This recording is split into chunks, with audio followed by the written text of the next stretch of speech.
when you have been as low as I have been in that moment, there is really nowhere else to go but up. And actually, there isn't really anything else that anybody could throw at me after that.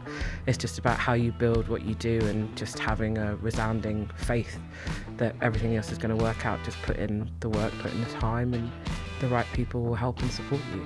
When did you first recognise that feeling of not belonging? Ooh. Hello and welcome back to the Courageous Leaders podcast, brought to you by the Change Creators, where we strengthen leadership teams, creating environments where people and profits can grow together. I'm your host, Joanna Howes, and on today's episode, we have the pleasure of speaking with Chloe Davies, founder and CEO of It Takes a Village Collective.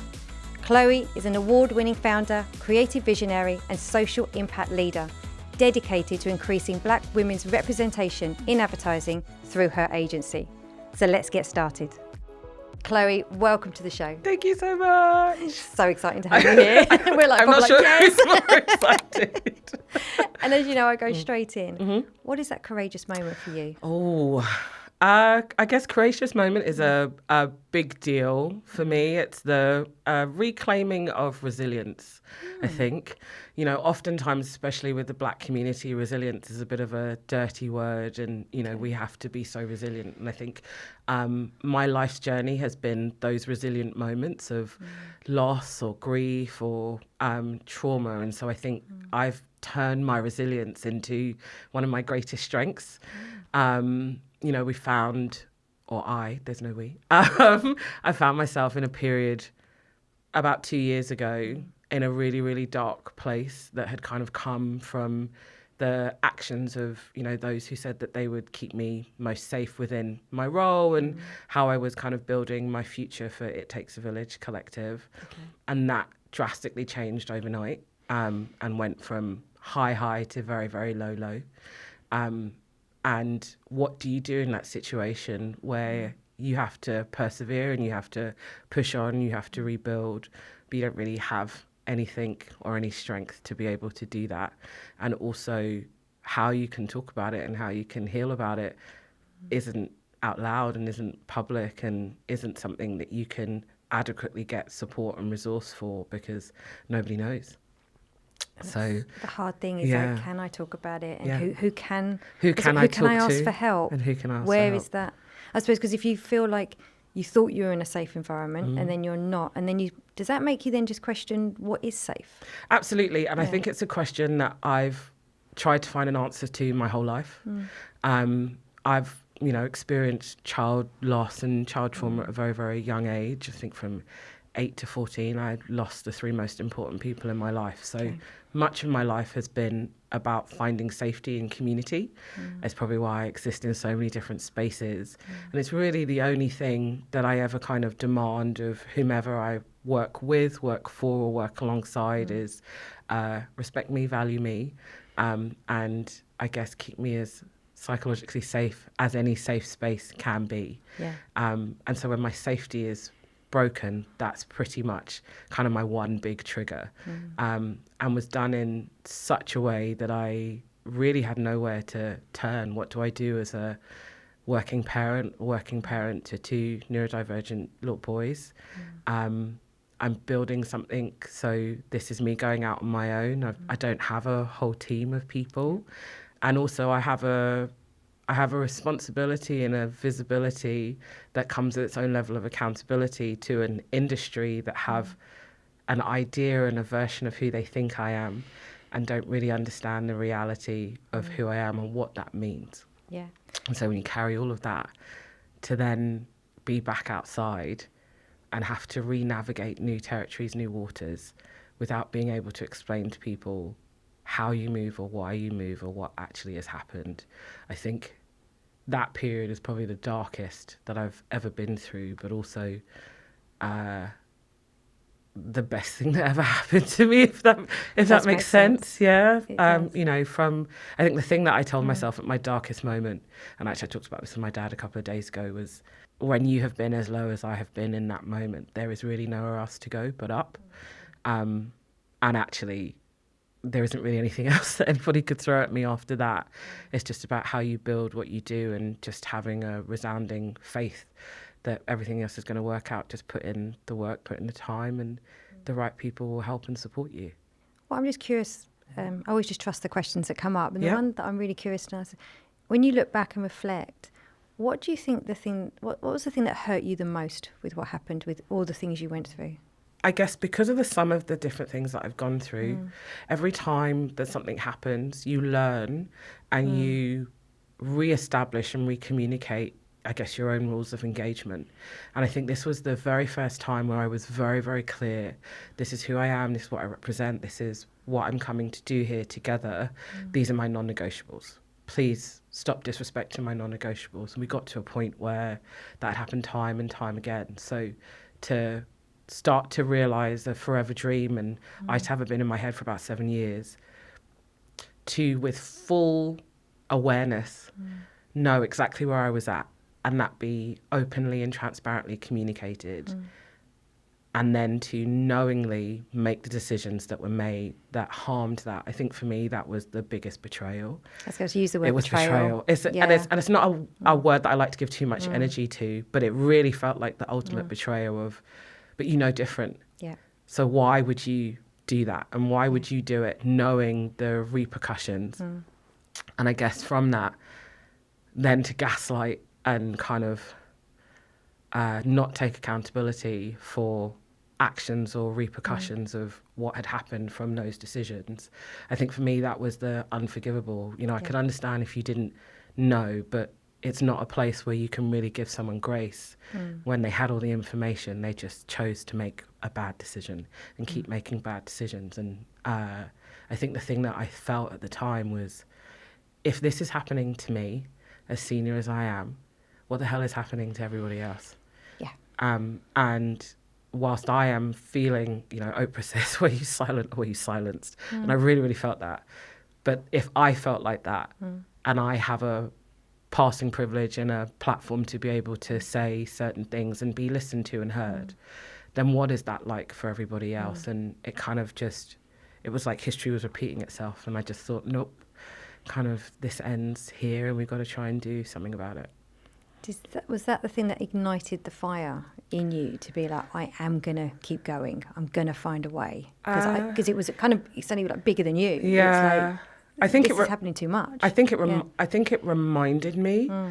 I think the flame had always been in there, and had moments where I've really got like a Bunsen burner in my head right now. But you know where it goes down really, really low, and I think that moment poured a barrel of gasoline on it and just went, no way. Yeah. It was very much my Phoenix moment. It's you know, I'm a Marvel kid, so it's a dark Phoenix X-Men type thing. But yeah, I think it really just made me go, this is it now. Like, gotta happen. Put everything you've got into this. There's like no regrets. And I think that was really the thing. You know, we're talking about a moment where, you know, I think my most significant moment in my life has been at 14. I lost my forever person who was my cousin, and, you know, unfortunately he completed suicide. Okay. And so I went from being a child to an adult. And so whilst I would never complete, I understand the choices that he made, and I say that word on purpose. And so to get to a point, you know, 28 years later, where it's something that I would never actually think about doing, but that my mind went to that place and I thought about not being around for my children.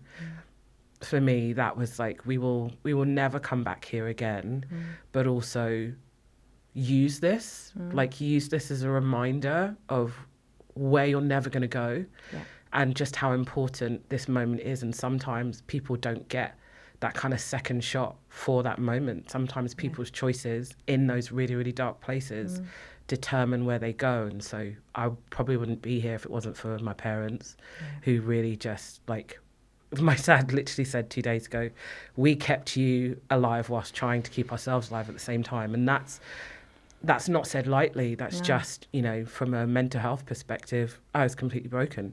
Did that scare yourself that your mind could go there? No. It's that I couldn't get out of it.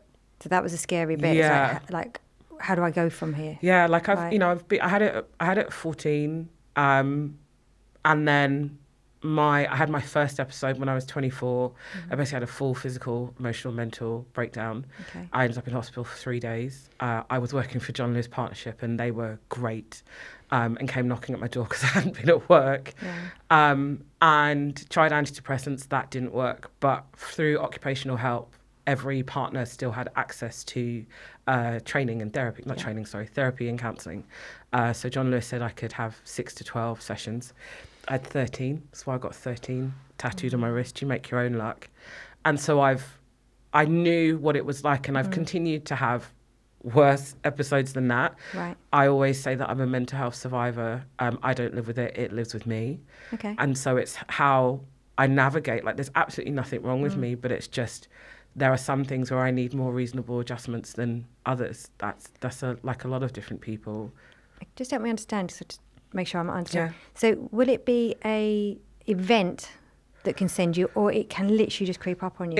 It can be a whole host of things. Yeah. So sometimes it can be an actual event. For my first, I basically suppressed my emotions for 10 years and stopped talking about how I felt, what I thought. That had come from, me speaking my truth to my family and them saying, be quiet. So that really determined how I navigated, and my body basically went, you're not listening, so we're going to make you. That was 24. I had my next one at 30, and that was just, life was not lifing. My parents and I had gone from parent-child to child-parent and adult children. Yeah. And so we basically say, I filed for divorce. My parents say it was a trial separation. But I moved out of my parents into my grandma, my mum's mum. She'd gone home to Nigeria. So I moved there. My parents both came 1 day a week, 1 hour each for lunch. And we kind of rebuilt our relationship as my parents and as their child. And they are, my best friends in the whole world. But we had to reestablish who we are and what I'm like as an adult, not based on I remember when, or, I've known, all that kind of stuff. And then I will have other periods where, you can feel it coming. Or I'm really tired and overwhelmed. I waited for my children for 8 years. I was infertile for 8 years. I got really bad polycystic ovaries. And I understand why they were sent to me, but I have 2 children with complex needs who are autistic and ADHD. So you have the layer of parenting. Yep. And then parenting neurospicy little boys. And sometimes that's really hard. So I think it's just always being able to navigate with support. And the thing that my first counsellor taught me at 24 is I am best when I talk.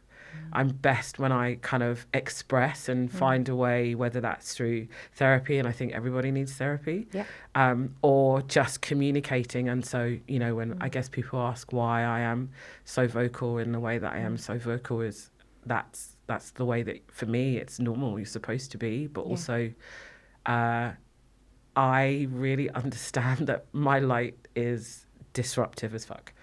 So by that I mean, in the darkest of places, my light goes, hello, let's say it out loud. Let's say the thing and make people comfortable with the uncomfortable, and let's try and work from there. And so I think it's that bit most of all is that I really understood this is the power of my voice, this is what I'm supposed to do. And sometimes I just have to keep reminding myself, you can't do that unless you take care of yourself too. If you're enjoying this episode and finding it insightful, I want to take a moment and remind you, if you haven't already, to hit that like button and subscribe to the channel. It's a small action, but it makes a big difference. Not only will you be the first to know when an episode drops, but it really helps us to continue to create this content for leaders like you. And I'd love to hear from you. So if you've got thoughts, questions, or ideas, feel free to drop them in the comments. Also, if you want to explore how my leadership training and coaching can support you and your team, then drop me a DM and we can have a call. Thanks so much. Now let's get back to the episode. So I'd love to know, for you, what is that non-negotiable then with your care? What's that one you need to protect? It is simple, just being respected and valued. Right, okay. If you respect me, then you value me. If you value me, then you respect me. And the rest we can build from. And I genuinely mean that. We're in an industry that hasn't often seen women who look like me leading. And when we have, we very much stereotype and kind of do the Highlander, there can only be one.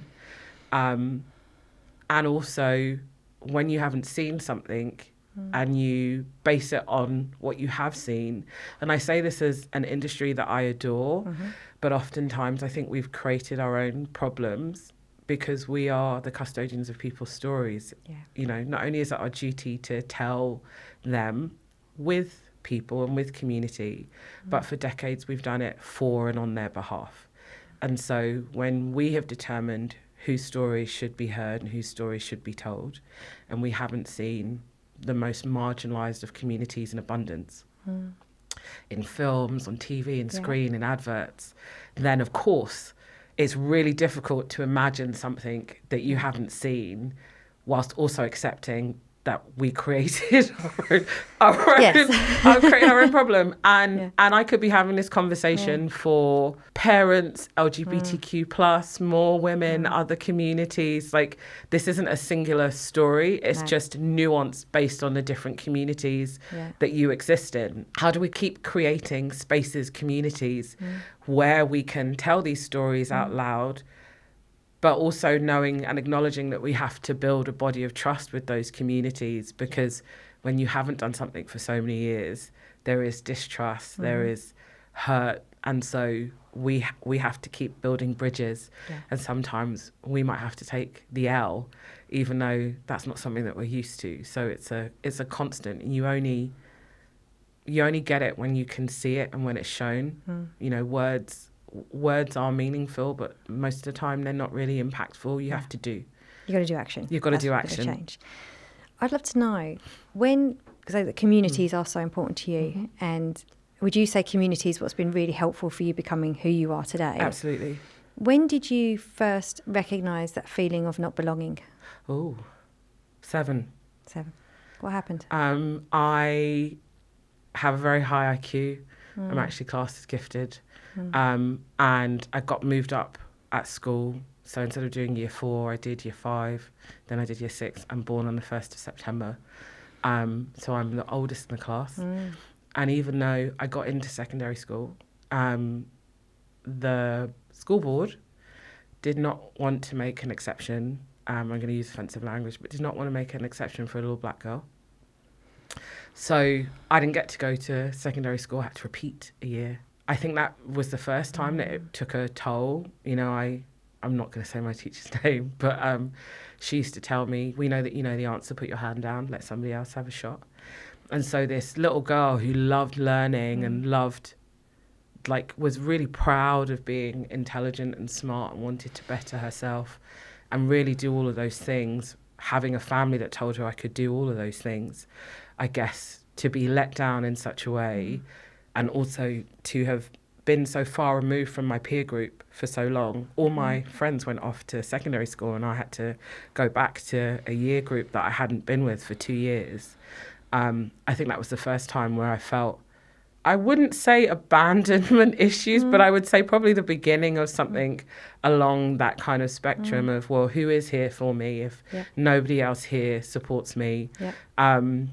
I guess in a young girl's desperation to be liked and to have friends and build, I made poor life choices. I made very poor life choices. So I'd said, like, the education part was gone because I'd seen it, the curriculum hadn't changed. And I'm one of those really annoying people now who, you know, I won't study the whole way through. If you ask me to do it 24 hours before, I ace it and we're good. Because I basically trained my brain to be lazy. Because they basically said, well, we know that you don't have to. So I didn't really feel like I had to make an effort anymore. So I think it's that cycle that then repeats itself when I really put an effort into something and then that isn't reflected back or seen or acknowledged. Yeah, then that kind of, there's probably some of my biggest triggers because I'll always communicate it. But I often find that most people don't really hear me. They listen, but they don't necessarily hear what it is that I'm saying. And so, yeah, MTV Diaries tagline was, you think you know, but you have no idea. And I very much feel like that's the tagline to my life.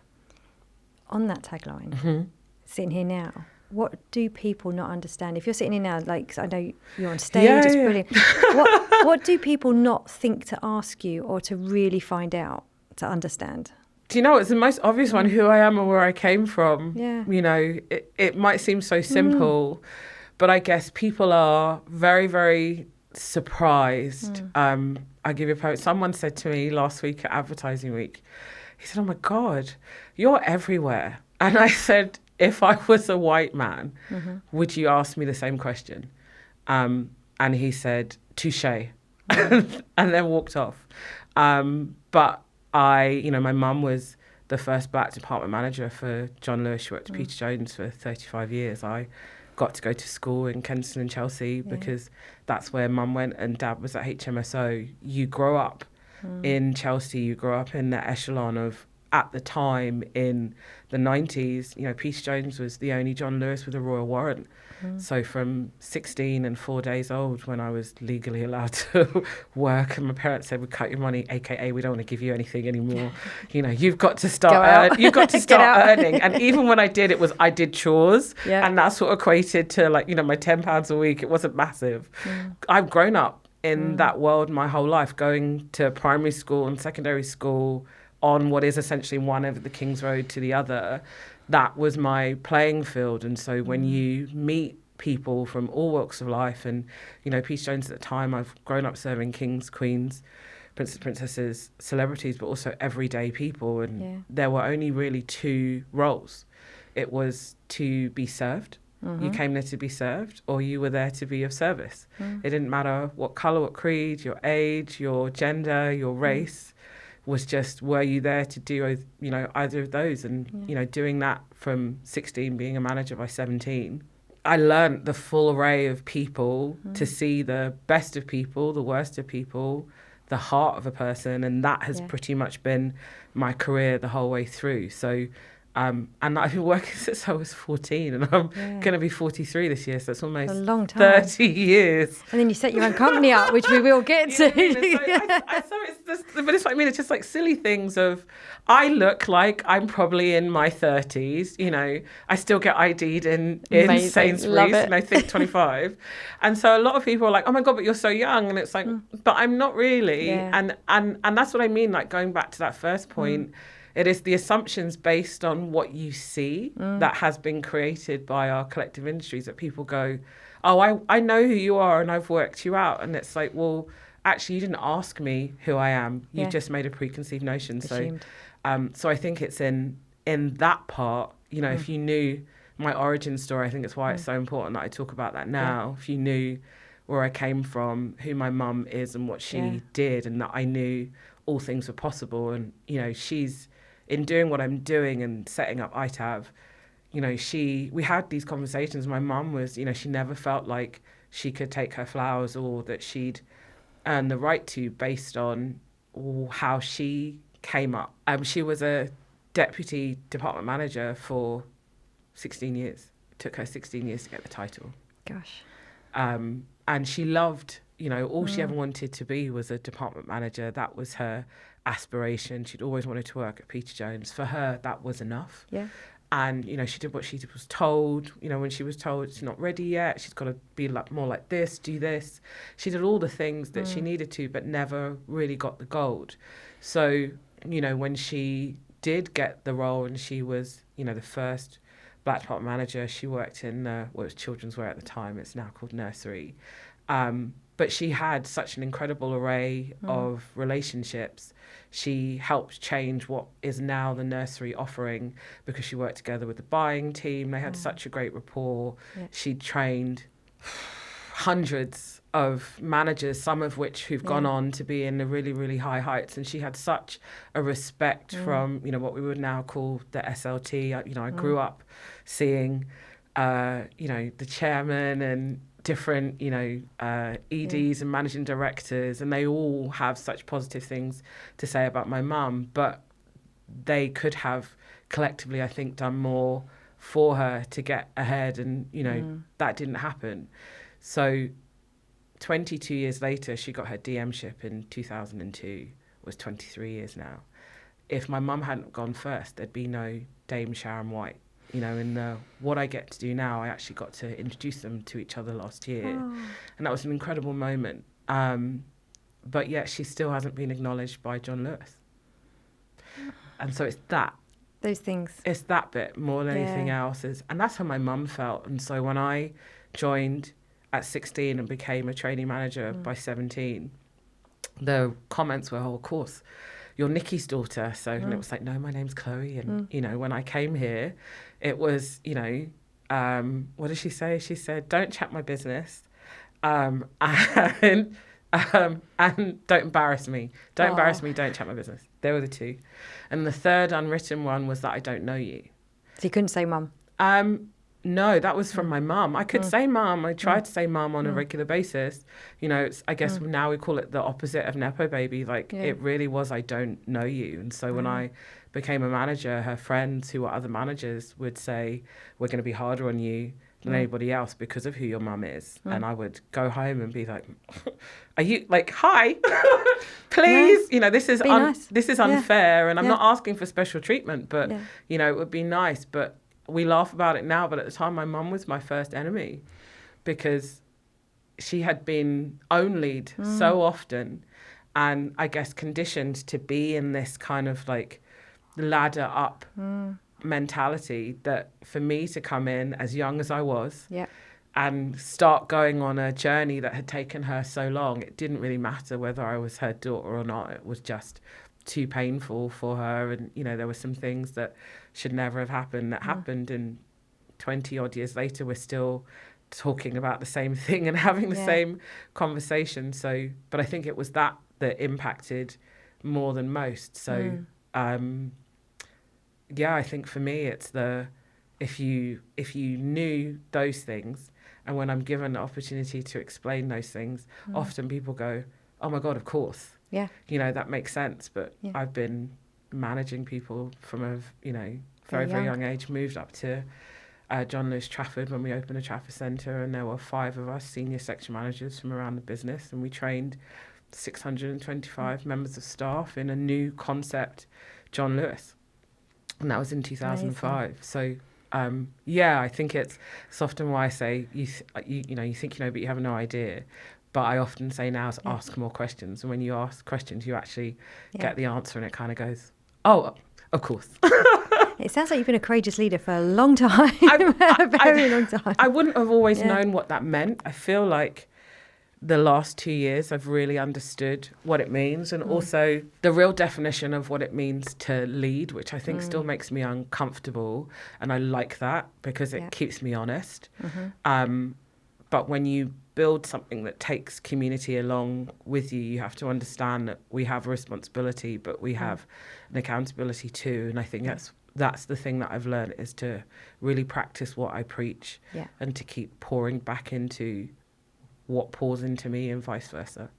Because communities can be tough. Oh my God, yeah. It's a lot of work to number one, you say, build that community, keep that community wanting to share and talk and communicate, and also to be in that figurehead. Like, I'm guessing everybody wants your time. Yeah. which is new, and I'm my heart is a bit too big, and my boundaries, practicing, my therapist will be very happy, but because I know what it's like to not belong, and it takes a lot for someone to ask for your time. So I always want to honour that. I always want to respect that, but I only have so much capacity. And so I was very proud of myself that even last week after Advertising Week Europe, I was like, hi, I am deliciously overwhelmed, but I'm overwhelmed, aka I can't talk to anybody right now, and that's something that I probably wouldn't have done before, and especially existing in community in the way that I have in my volunteer roles. You know, I started at UK Black Pride as Lady Phil's EA, Lucy London at London Queer Fashion Show, I worked directly underneath her, so I've worked for incredibly powerful, strong, amazing Black women who've really poured into me, but also taught me what it means to really lead and to really build community. And it's always a we, not an I. And so that's been something that I've been able to refine. You know, at ITAV, Laurelie White is our chief hype woman. That's the title that she chose. But she really is. And I honestly wouldn't be able to do anything that I have done without her. And having another black woman to pour into me, and when she's not around me, I'm like, please come back. I miss you.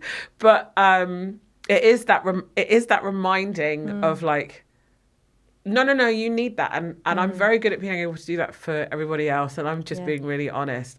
I don't see myself like that.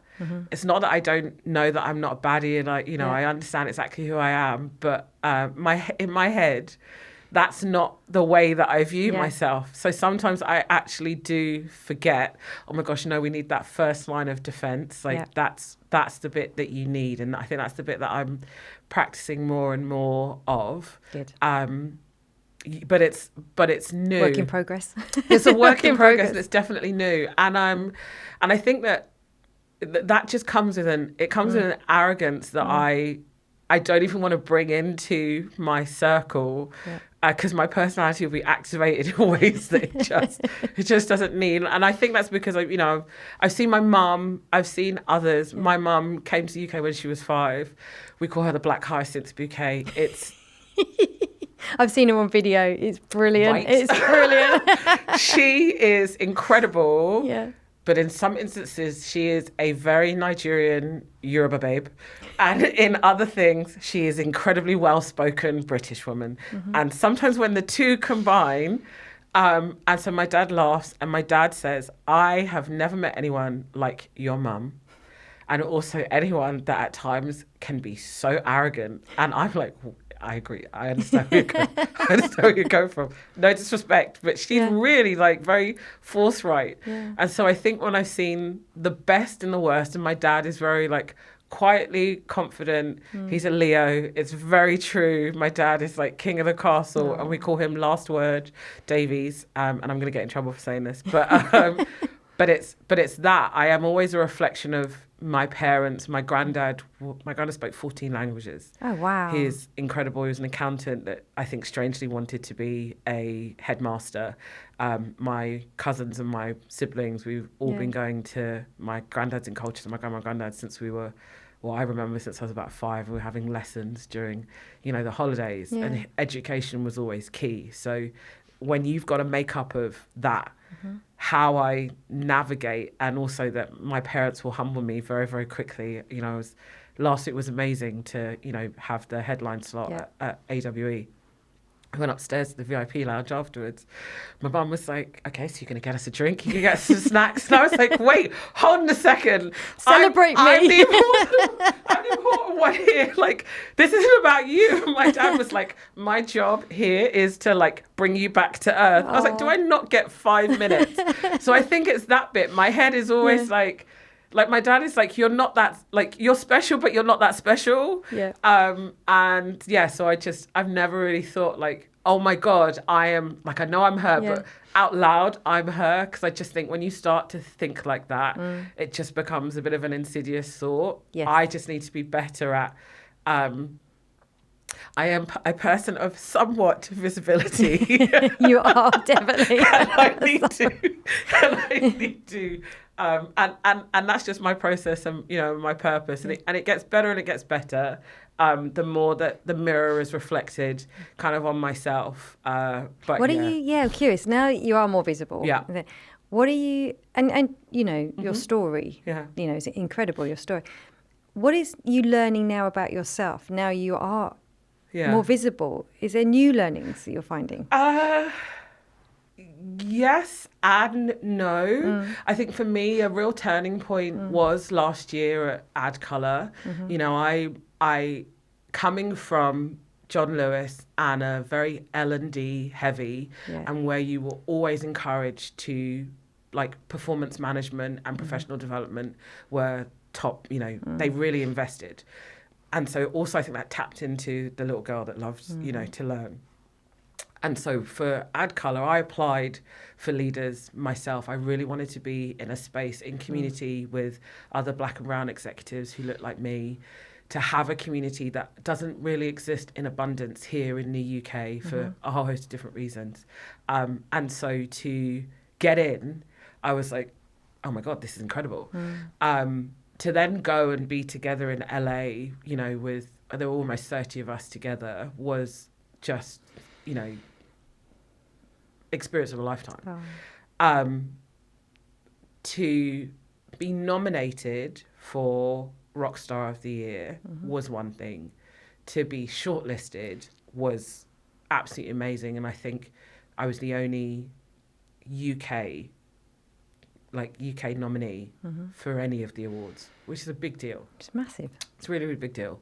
And my category, Catty at ESPN, is incredible. And Theo from Joan is just such an incredible ECD. So for me, being part of Leaders was amazing. I was like, do you know what? I'm done. And I think part of my unconscious bias, especially being, you know, a dark-skinned black woman, is that growing up, being in a very white environment, the type of school that I went to, kind of place that I grew up, you're going to look at me anyway. So being my mother's child, this is where I channel my mum. If you're going to look at me, I'm always going to give you something good to look at. So you know that I will turn a look, my outfits are outfitting, and the shoes are normally going to be very, very colourful. So I was like, I am dressed the way that, like, I feel special, I feel like a star, and I'm just going to have a great evening. I got there to check in, and they gave you your table number, and it was 67, which is my parents' door number. So I was like, of all the numbers for me to get, this is like, and I text my parents like, oh my gosh, okay, anyway. So I went backstage and I took my nominee photo and I came out, had a drink to settle my nerves. And then we went in and it was just incredible. And, you know, I've been in this game long enough to know, or so I thought, how these award things go. And, you know, the closer you are to the stage, you're more likely to be in with a chance. So our table was in the middle of the room and we had 3 tables for our leaders cohort. So we all sat together and it's like 100 tables. So I was like, okay, well, I'm going to have a great night. You know, haven't won anything. And I'm very observant. So the camera man was basically like, when a nominee had won, he was nearby to then swing and get reaction. But like most awards, it didn't run in any particular order. So we're all like desperate to like go to the toilet and do things. And we've had the first half and then not like coming in order. So I was like, okay, so we've got the break. So like as soon as we came back from the break, I was like, okay. And I'm really, at this point, I'm so nervous because I don't manage my own disappointment well. I'm very honest about this. Okay. I don't. So I'm just going to be honest. And it's not it's like everyone deserved to win. I never want to get to the point where it's like, I really, really want it. Because then when I really, really want it and I don't get it, I'm like, ooh, this really hurt. And it's not a bad thing, but that's just my process. Yeah. Rockstar was the first one after the break. And Taji, another of my leaders, she was like, I'm going to go to the toilet. And I was like, you can't. They just don't leave me. It's like she just sat down and it was like having my own cheer squad. It was amazing. And Malik Ducard from Pinterest, he was the presenter. And so he was like Rockstar of the Year.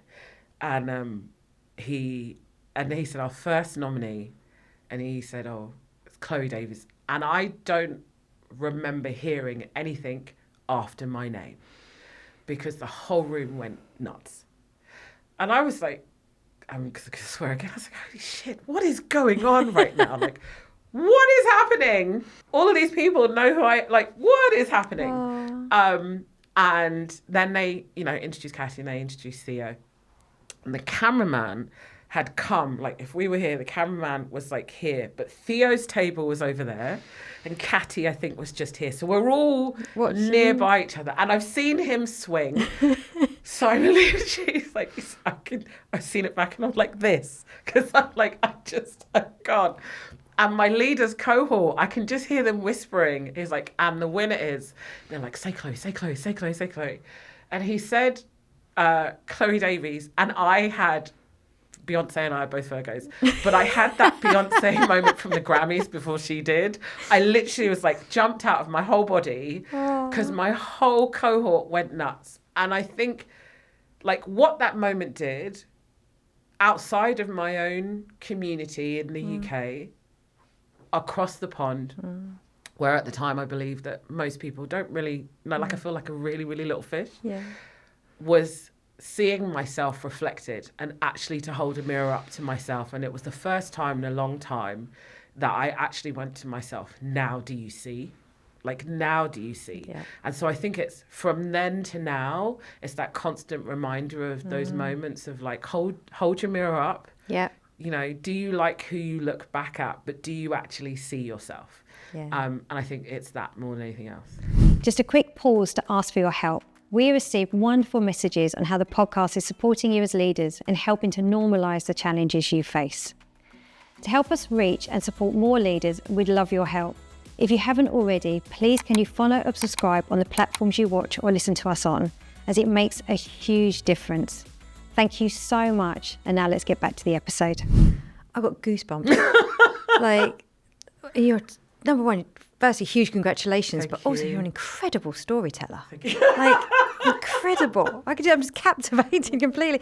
But I can only imagine what that felt and what, listening to you, what was so powerful that I heard back as well when you look in that mirror and allowing yourself to see you and allowing yourself to celebrate you. Yeah. Like, we're always going to have flaws and things we want to do better, and there's always going to be something that you haven't quite done. But to just take that moment to go, I see you, well done, take this moment. It's like probably the most special gift you can ever give yourself. I felt like, I'm really going to try not to cry, but I felt really seen. I really felt like for the first time in a long time, I'm here with nothing to prove. Yeah. I was surprised by how many people I actually knew that were in the audience, and it was amazing. But to see myself through their eyes and see how people viewed me and how receptive they were to who I am and what I built and what I'm building, to be so celebrated and to be celebrated by people that I have admired for a very, very long time and never really had the opportunity to say that, be so in community and so sharing. Like I had the most incredible moment. They told all nominees, you have, if you win, you have a minute on stage. Please prepare some remarks. Can't take your phone. I was like, well, this is not going to work for me. So I was really struggling. I talk a lot now. So I was like, how am I going to get this? I can say a lot in a minute. It's going to sound really, like, you know what I mean? So I'd managed to like write something on notes on my phone. And then I was looking for a printer so that I could print it out. And so I managed to find one in the hotel. And it's literally was like, as I got there, the doors were shut. And they were like, oh, we can't, but you can go round and print on the machine. So I had it and it was folded. And I'd been in a situation, you know, a year before, where an award that I was nominated for that I really, really wanted, and I'd written out my speech and I didn't win. And I was like, ooh, gut a punch. So I was like, okay, you know, either way, if you don't win, I'm going to reshare it because it's still a thank you. And so obviously when I won and I got up there, and it's this massive Jumbotron, the timer starts counting down 1 minute and it's large. It's like half the size of this room. The lights are flashing and my ADHD activated. So I was like, I'm not even sure where I'm supposed to be. Wow. I got very overstimulated in a very short period of time. And I'm holding my speech and my hands are shaking. So in the end, I just folded it and I was like, I'm just going to speak from the heart. Like, it is what it is. Yeah. You know, thank my parents, thank my children, you know, said what it is that we were trying to build, like trying to remember the points as much as I could. And then I went backstage and Queen Latifah was being honoured for the music award and she was just coming from the backstage dressing room. She looked absolutely amazing. And she came over and held hands and we were very close. And I was like, as your brain is going and all these different things are happening, and she looked amazing. And you know, she smelled amazing. It is the aura of Queen Latifah. And I said out loud, because I brain farted and said, what is happening right now? Like, what is going on? And she's basically telling me that, you know, what you've built is amazing, you're incredible, and I loved your speech, you moved me to tears. And I was like, oh my God, this is Queen Latifah, what's happening? Like, help me. And then Wilson Cruz was the host for the awards. That's Ricky from My So-Called Life. And from across the room, he shouted, best speech of the night.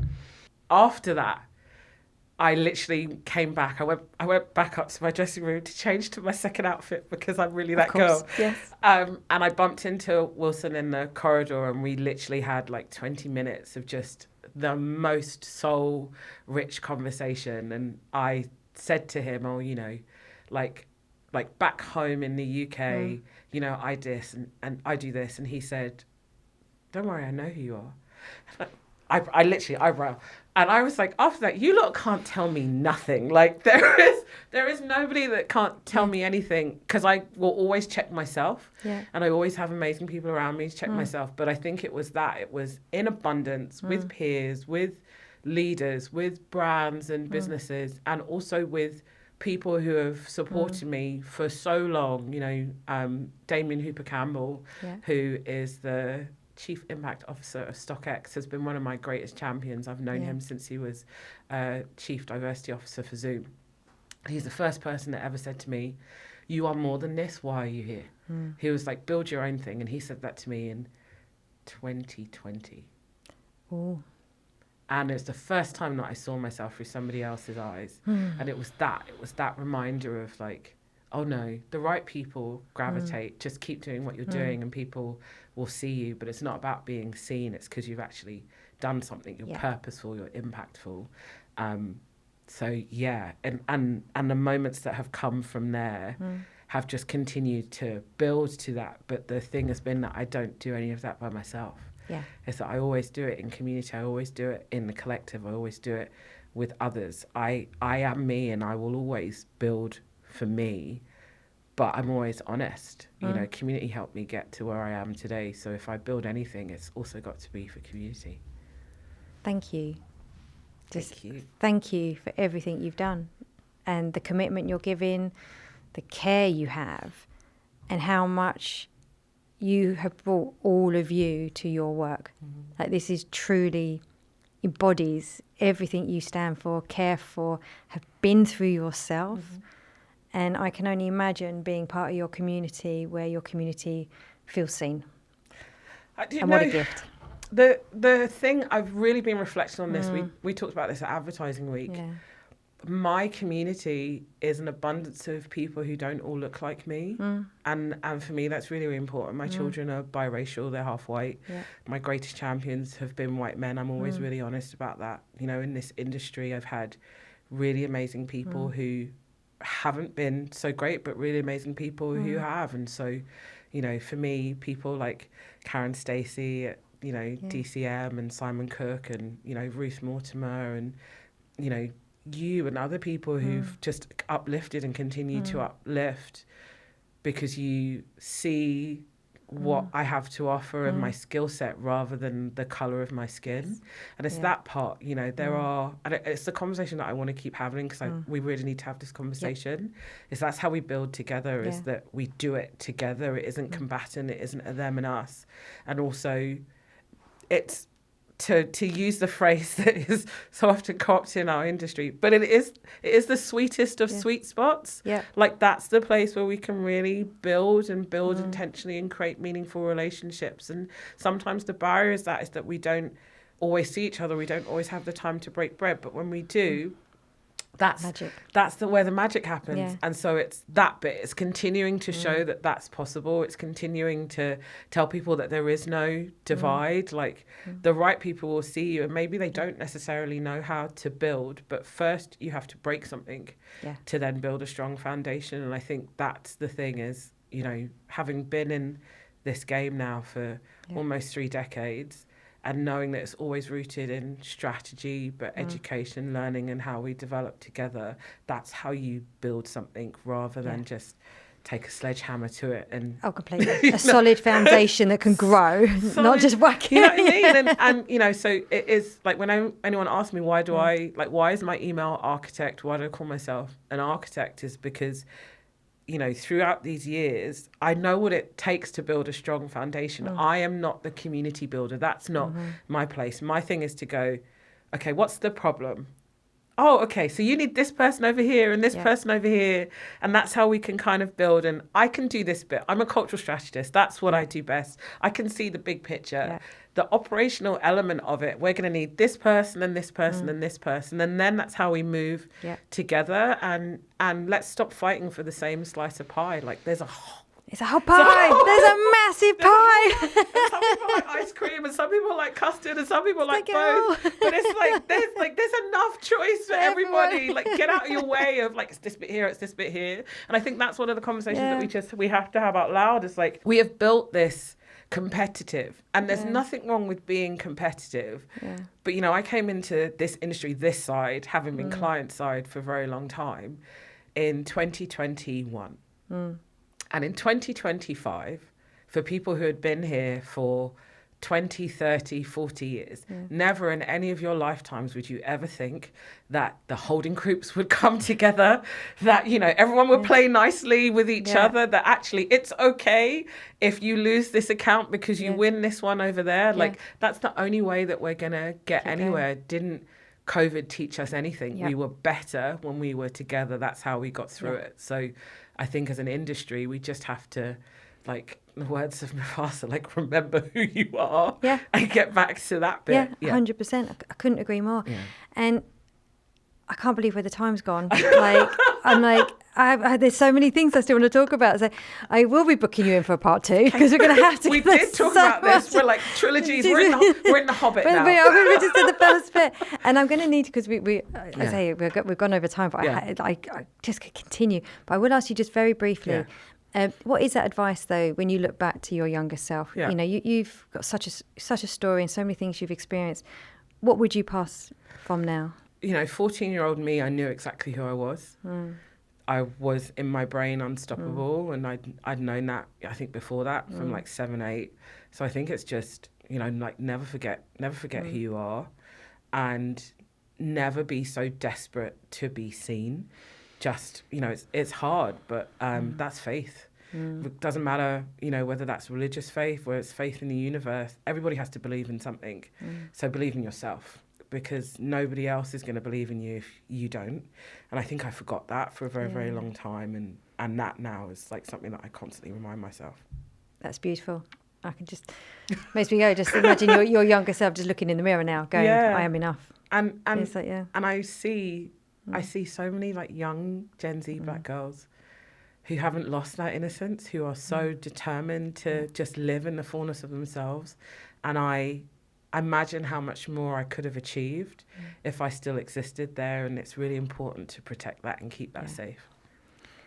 And before we close, is there anything a message you'd like to reinforce, or anything else you'd like to share? I think, for us, anything takes 2 years. We've been building this behind the scenes for 2 years, and we're now at jump off point. We are in a strategic partnership with Cannes Lions. We're a partner of Advertising Week. So, as we go to market with our plan and our inaugural dinner on Monday evening on Carlton Beach. Wow. Carlton Beach, I'm very excited. It's called In My Element. Wonderful. Get behind, support, sponsor, buy tickets, Show up. Love me out loud now. Yeah, don't love me quietly in the dark. Yep. Let's love me out loud. Don't tell me how great I am. Buy a ticket, sponsor, get behind, bring your team. Like, that's how we build together. I've done that everywhere else. Yeah. Let's keep showing up for each other. Let's keep showing up for each other, because that's how we're going to win. That's lovely. Chloe, thank you. That was absolute joy. My heart is so full from talking with you. Yeah. And I can't wait to do it again. I know. But thank you so much. No, thank you. And thank you to everyone listening, and we'll see you next week. If you've been loving our Courageous Leaders podcast, please can I ask you to subscribe to our YouTube channel. Your support helps keep the quality content coming and reach listeners like you that we can then really, really help. We fund this podcast ourselves, so to have your support means that we can keep delivering week on week. Thank you.